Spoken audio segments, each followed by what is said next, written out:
Saudara-saudara kaum muslimin yang berbahagia, ini merupakan analisa sosial bahwa pada suatu saat nanti akan terjadi di tengah-tengah umat di mana kita dihantam dan diserbu dari segala macam penjuru. Akidah didangkalkan, peradaban dan kebudayaan dirusak, makanan dan minuman diracuni, pakaian ditelanjangi dan lain sebagainya, sampai kita melepaskan nilai Islam yang kita cintai ini. Kondisi sosial ini satu saat akan datang kepada kita. Demikian analisa dan peringatan dari Rasulullah sallallahu alaihi wasallam.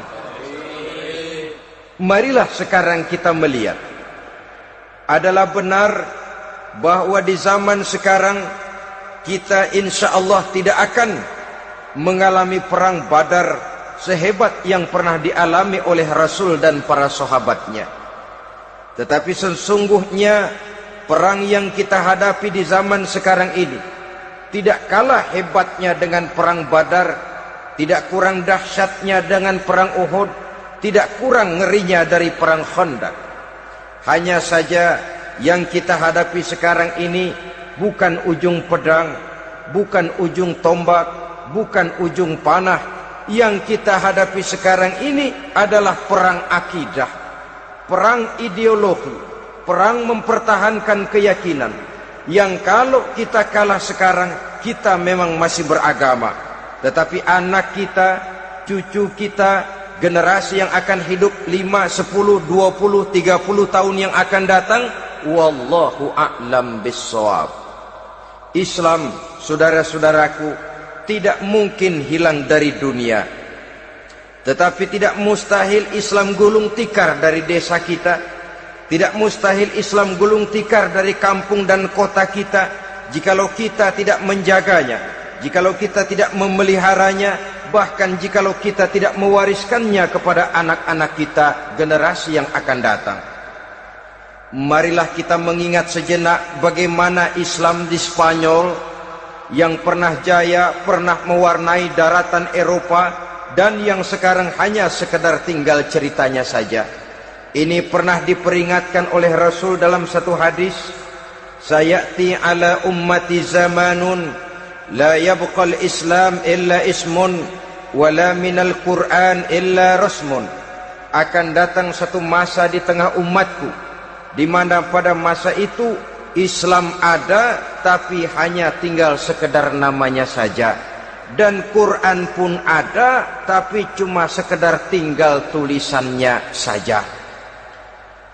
Apabila kita tidak mewariskan ini kepada generasi yang akan datang, maka serbuan-serbuan dari berbagai macam penjuru dari hari ke hari semakin kita rasakan kehebatannya. Tidak mustahil sejarah Spanyol akan terjadi di desa kita, akan terjadi di kampung kita, akan terjadi di kota kita. Orang Spanyol kalau mereka cerita kepada anaknya, mereka akan cerita, "Nak, di sini dulu ada masjid." Kapan, Pak? Dulu bener dah. Banyak orang Islam kalau hari Jumat pada sembahyang, kapan itu, Pak? Dulu sekali. Sekarang cuma sekedar tinggal ceritanya saja. Bukankah sesuatu yang sangat tidak mustahil apabila kita tidak menjaga dan mewariskan Islam ini kepada generasi yang akan datang? Maka serbuan-serbuan akan membawakan hasil yang diinginkan oleh para penyerbu itu tadi. Kita sudah menjadi umat yang mayoritas, tetapi umat yang mayoritas ini menurut Rasul dikepung sedemikian rupa, akidahnya didangkalkan, peradaban dan kebudayaannya ditekan sedemikian rupa, kehidupan sosialnya dibuat individualis. Kemudian dari segi pergaulan, pakaian, makanan, minuman dan sebagainya diracuni, sampai dia tidak lagi berpegang teguh kepada agamanya. Dan dikala itu hilang kehebatan umat ini di mata musuh-musuhnya. Orang lain memandang kita ringan saja, enteng saja, satu umat yang sudah kehilangan wibawa. Padahal konon kabarnya kita mayoritas. tapi enak saja dikutak-kutik orang lain. Dan dikala itu di hati kita merajalela penyakit uahan. Penyakit uahan itu apa? Pertama, hubbud dunia, terlalu cinta kepada dunia. Terlalu cinta kepada dunia yang menyebabkan kita lupa akan tanggung jawab dan kewajiban, lupa meneruskan dan mewariskan Islam kepada generasi yang akan datang. Kita berlomba hanya untuk mengejar dunia dan seluruh isinya. Baik dia bernama material, baik dia bernama seksual, baik dia bernama pangkat, jabatan dan kedudukan, berlomba-lomba kita di dalamnya. Sampai tercampaklah penyakit hubbud dunia di dalam hati ini. Berurat dan berakar dunia itu, sulit dan berat kita berpisah daripadanya. Akibatnya kemauan untuk berbuat demi dan atas nama agama sangat sulit terwujud di dalam kehidupan ini. Yang kedua, karahiyatul maut, terlalu takut kepada mati.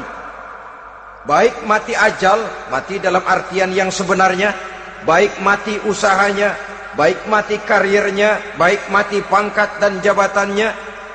Sehingga dengan demikian akibatnya jatuhlah kita menjadi umat yang kehilangan wibawa di mata orang lain. Saudara-saudara kaum muslimin rahimakumullah, saya katakan tadi, perang yang kita hadapi di zaman sekarang adalah perang akidah. Perang menghadapi peradaban dan kebudayaan yang menghancurkan moral daripada anak-anak kita. Perang menghadapi banjirnya maksiat dan munkarat. Yang di tengah-tengah itu, di samping berkewajiban menjaga diri dan keluarga, kita pun juga berkewajiban menjaga anak-anak kita, generasi yang akan datang, mengarahkan dan mendidik mereka sesuai dengan yang dikehendaki oleh Allah Subhanahu wa ta'ala.